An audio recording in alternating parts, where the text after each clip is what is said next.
Yang ketiga, mampu mengidentifikasi manfaat dan resiko dari KA generatif. Yang keempat, mampu menganalisis konten deepfake. Nah, kecerdasan artifisial generatif itu apa toh? Ada yang sudah tahu? Belum? Nah, jadi kecerdasan artifisial generatif itu merupakan sebuah kemampuan sistem dalam berpikir atau belajar seperti manusia. Kok bisa Bu belajar seperti manusia?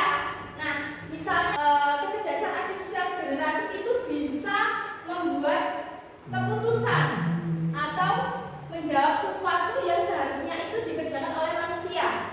Jadi kalau dulu ya, sebelum ada kecerdasan buatan ini, kan kita harus browsing satu-satu, atau biasanya dulu pakai brainly. Nah, sekarang semenjak adanya kecerdasan artifisial generatif, kita tinggal buka aja websitenya, atau contohnya seperti ChatGPT.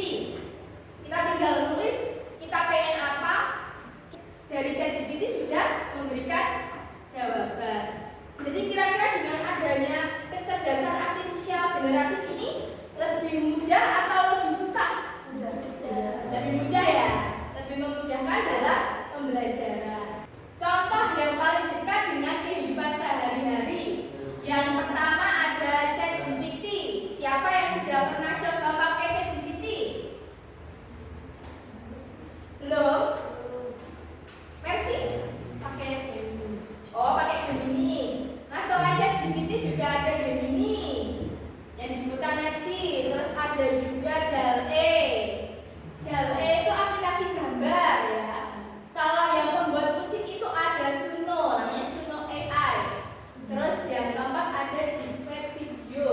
Biasanya bisa pakai website Faceweb AI.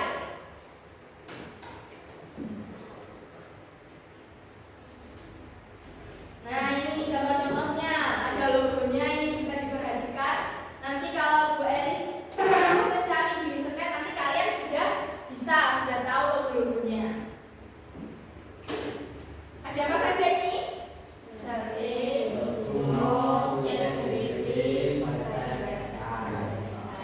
Selain yang ada di sini juga ada Gemini, terus ada asisten virtual, ada Meta AI yang juga di WA. Setelah kita mempelajari apa itu pengertian dari kecerdasan artifisial generatif, sekarang kita beralih ke prinsip kerjanya. Prinsip kerjanya yang pertama itu ada masukan.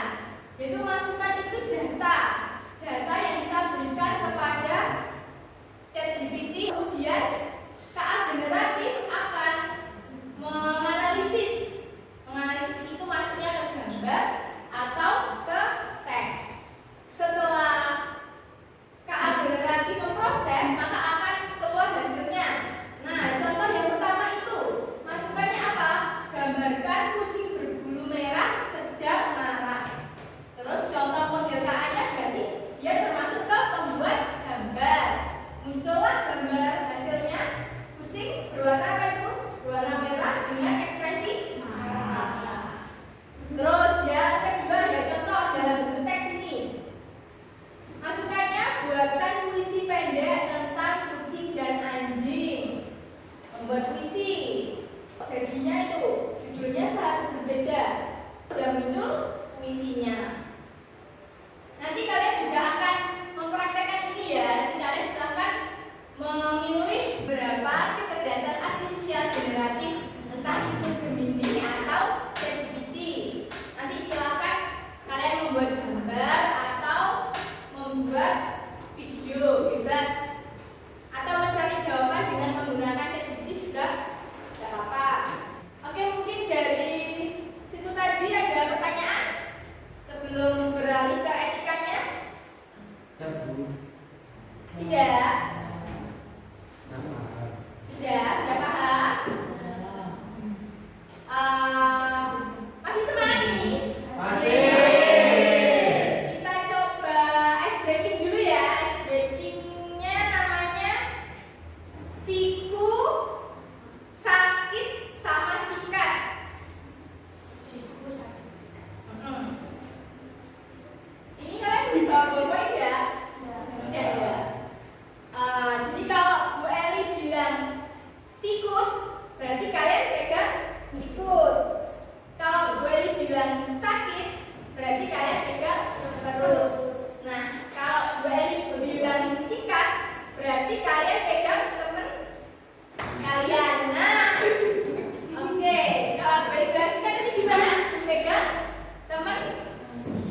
masih belum ada.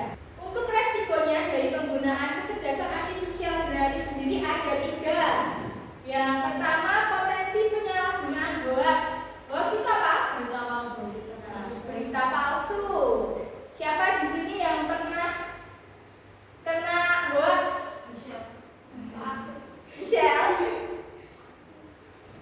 Nah, makanya dalam menerima data kalian juga harus berhati-hati. Harus melihat-lihat dulu apakah data itu fakta atau hoax. Karena sekarang sudah banyak tersebar atau beredar di internet itu berita-berita hoax, video hoax, gambar-gambar itu juga gambar-gambar palsu atau buatan dari AI. Yang kedua, bias dalam data dan hasil. Bias dalam data ini artinya kesalahan dalam data. Jadi kalau data yang kita berikan itu kurang akurat atau tidak tepat, maka data yang kita hasilkan itu juga berpengaruh atau terdapat kekeliruan. Yang ketiga, pelanggaran privasi dan keamanan data. Nah, sekarang kan sudah marak ya data itu bocor. Maka dari itu, dalam menggunakan apa saja yang ada di internet, kalian harus berhati-hati. Sudah paham ya 3 resikonya tadi? Oke, selanjutnya kita masuk ke faktor penting dalam kualitas data. Yang pertama harus akurat. Akurat itu apa? Akurat itu tepat berdasarkan fakta yang ada. Yang kedua lengkap, datanya lengkap. Yang ketiga konsisten atau tidak berubah-ubah. Yang keempat relevansi atau relevan dengan kehidupan sehari-hari. Terus yang kelima ketepatan waktu. Kita harus menggunakan data yang terbaru. Kalau kita menggunakan data yang sudah kadaluarsa atau sudah lama, otomatis data yang kita hasilkan itu kurang tepat. Yang keenam data cleaning atau pembersihan data. Yang ketujuh privasi dan keamanan. Nah, ini salah satu contoh dari konten deepfake. Deepfake itu sendiri yaitu manipulasi dari gambar, suara atau video dengan kecerdasan artifisial generatif sehingga tercipta konten baru yang terlihat asli atau meyakinkan. Nah, bisa dilihat dari gambar ini, awalnya dia seorang pria, kemudian bisa menjadi wanita. Nah, ini merupakan salah satu kemampuan dari kecerdasan artifisial generatif. Kira-kira kalau kayak gini, supaya di internet kalian kenalan sama orang yang gini memakai foto palsu, berbahaya nggak? Iya.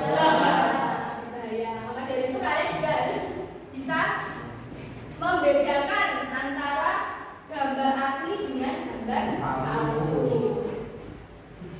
Kira-kira kirim nggak ini? Kirim nggak? Kirim. Nanti kirim ya. Selanjutnya ada video. Silakan dianalisis ini videonya asli atau palsu. Palsu. Kenapa palsu? Karena patokannya itu berbeda. Karena apa? Karena patokan itu berbeda dengan manusia asli. Itu ya mimiknya, mimik ekspresinya tidak sesuai ya. Tidak sesuai. Ya, sesuai. Kan itu kan apa ya, bahasa Jawa ini kan duduk itu Bu. Itu Ya. makan. Oke. Kuis dan lanjut kita mengerjakan kuis. Nah, silahkan kalian login di websitenya Wayground. Silahkan di laptop atau di HP. Wayground. Silahkan dikerjakan kuis dari Bu Elizabeth ya. Ya. Oke, sudah ini ya kodenya. Oh, Kodenya ada di depan. Nanti silakan dikerjakan kuisnya. Bu Elizabeth kasih waktu 5 menit ya untuk mengerjakan kuisnya. Kalau sudah bisa masuk, bilang ya, nanti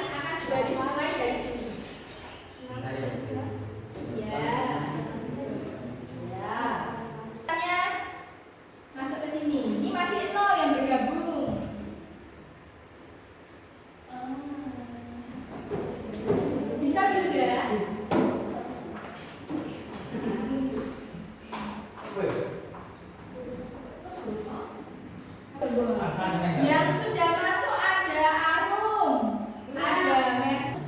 Aku main ganteng.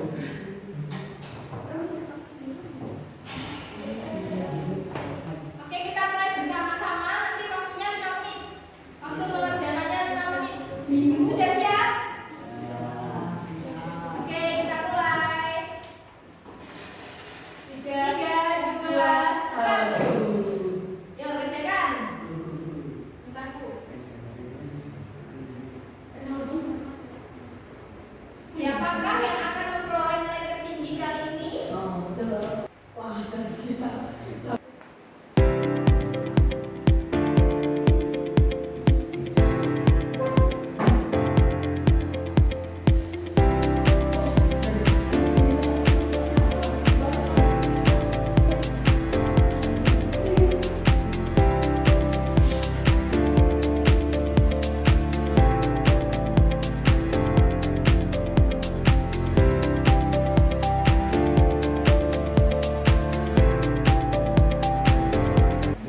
Nah, nomor 1 ada Messi. Tepuk tangan untuk Messi. Nomor 2 ada Dilan. Nomor 3 ada Arum. Selamat. Ya. Nah, kira-kira dari 10 soal tadi ada kesulitan yang mana? Ada. Soal apa? Mungkin ada yang ditanyakan. Yang double itu. Oh, ada yang double ya. Jawabannya dua. Ini ya nomor 3 ini ya. Nomor 3 ini ada 2 yang salah, ada 4 yang betul. Oke, sekarang tadi sudah ya kuisnya tadi. Ada pertanyaan nggak sebelum kita ke tugas praktiknya? Bu Elis mau memberikan satu contoh. Nih, bisa dilihat ini. Bu Elis membuat gambar dengan menggunakan ChatGPT. Ada promptnya, ini ada teksnya. Buat desain kemasan smoothie sehat bernama Sugar Tenang. Gelas plastik transparan dengan label hijau cerah dan ilustrasi pisang serta stroberi. Tambahkan slogan sehat, segar, semangat dengan font modern dan menarik. Sudah, ini sudah jadi. Nah, sama nggak seperti promptnya tadi? Ya. Nanti kalian juga bisa membuat seperti ini. Jadi kalian silakan praktek bisa menggunakan Gemini, ChatGPT, DALL-E, DeepSeek. Silahkan kalian pilih AI yang mana. Biasa buat kalian yang mana bebas. Oke, silakan boleh kasih waktu 10 menit. Apa tuh?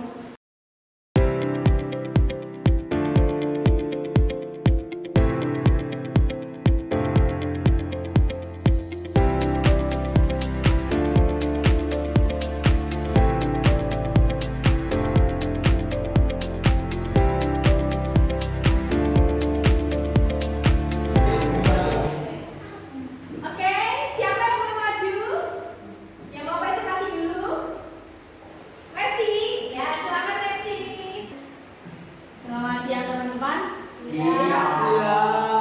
Hari ini saya akan mempresentasikan hasil yang saya buat yaitu dari AI dengan menggunakan foto sebelum dan sesudah saya mengeditnya. Proses yang digunakan ialah